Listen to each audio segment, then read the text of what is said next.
क्या कर रहे हो तुम राह?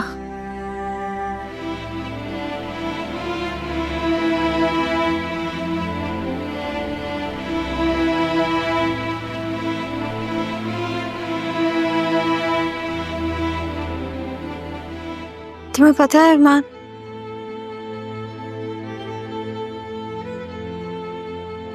आज मैंने पहली दफा जिंदगी में मुड़ के देखा।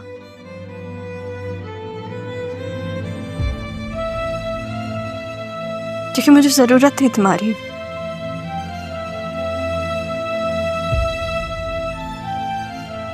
और तुम वहां नहीं थे। तुम नहीं थे वहां।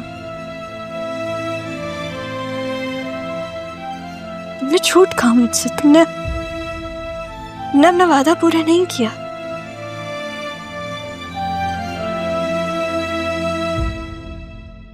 मुझे तुमसे ये एक्सपेक्टेशंस नहीं थी।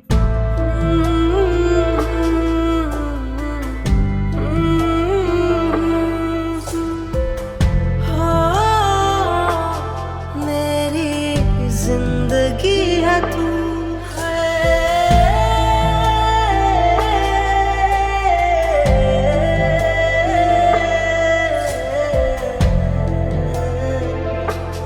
मेरी जिंदगी है तू।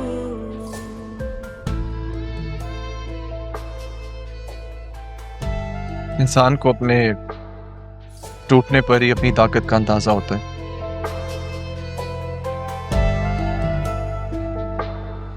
सबकी इज्जतों का भरम रह जाता है, इसलिए मेरा तुम्हारे सामने से हट जाना बहुत जरूरी था। मेरी एक दरख्वास्त है राहा, एक आखिरी रिक्वेस्ट। जाते जाते तुम्हें एक बार दुल्हन के रूप में देखना चाहता हूँ। वो रूप जो मैंने खुद के लिए सोचा था, सिर्फ मेरे लिए।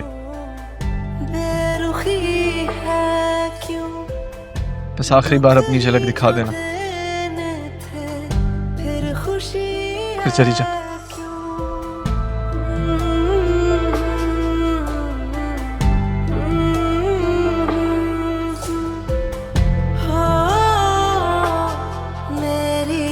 जिंदगी है तू।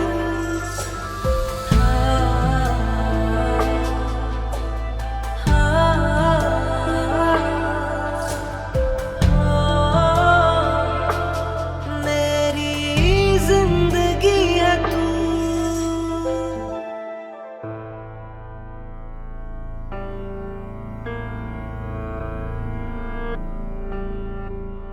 सिद्रा, ये इतने पैसे कहाँ से आए हैं तुम्हारे पास?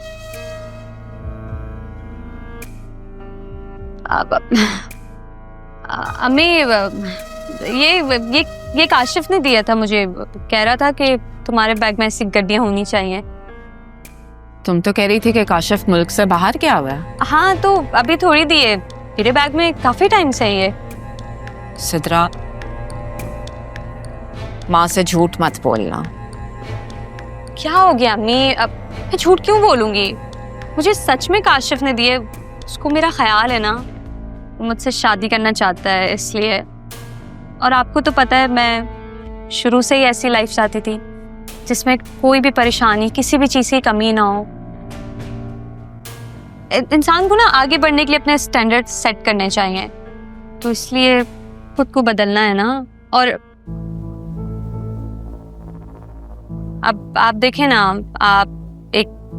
आपकी बेटी ना अमीर घर में शादी होने वाली है उसकी, तो बहू की माँ को भी अपने आप को बदलना होगा। आप खुद को बदलेंगे ना मेरे लिए? हाँ, क्यों नहीं, बिल्कुल बदलूंगी।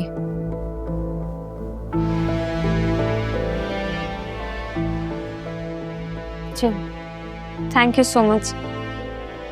अच्छा, अगर तुम कॉलेज नहीं जा रही ना तो घर का काम देख लेना, और खाना कुछ नहीं है, बाहर से मंगवा लेना। जी ठीक है। सारे रख लें? जी जी, कुछ भी चाहिए आप ले सकते हैं।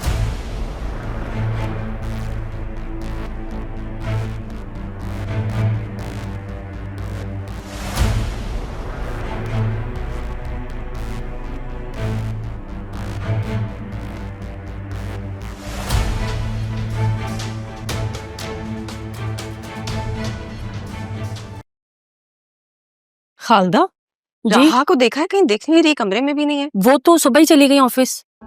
ऑफिस गई है? हाँ, उनको आदिल साहब भी मना कर रहे थे, लेकिन वो उन्हीं के साथ ऑफिस चली गई सुबह। अच्छा,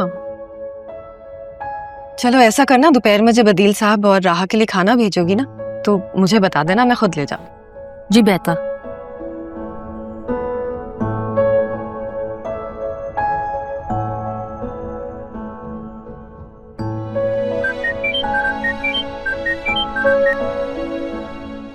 हाँ रमीज, बोलो।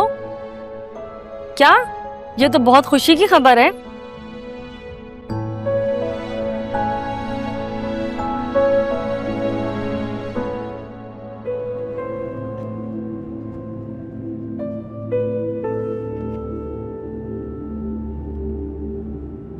क्या बात है अरमान बेटा?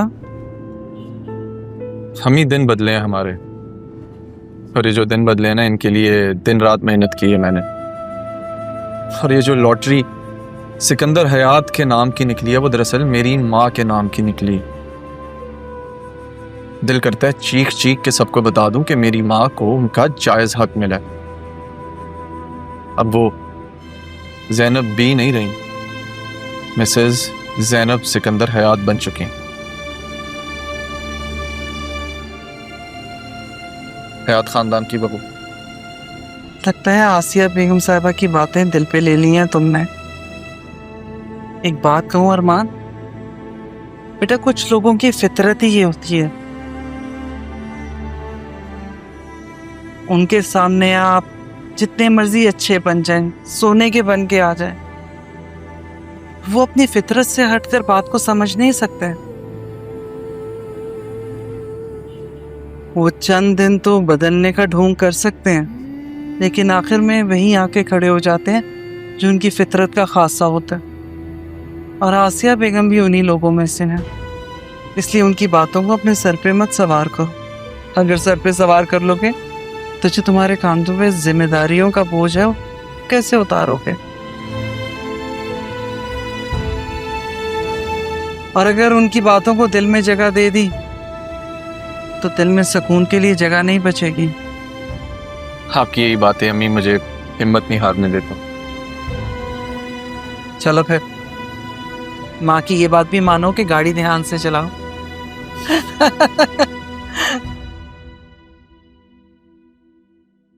एक्सक्यूज मी मैम, सर और राहा मैम तो बाहर गए हुए हैं। अच्छा, कब तक आएंगे? मालूम नहीं, आप वेटिंग एरिया में वेट कर लें।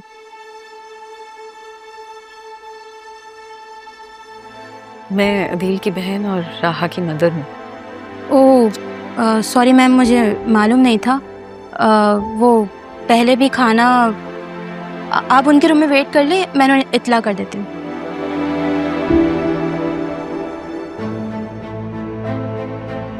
एक्सक्यूज मी, जी मैं। यहाँ पर कबीर हुसैन काम करते हैं? जी, वो कैंटीन सुपरवाइजर है। वहीं पे मिलेंगे? जी। किस तरफ है कैंटीन? यहीं से आप बाहर चली जाए, आगे कैंटीन है, वहीं मिल जाएंगे आप। Thank you.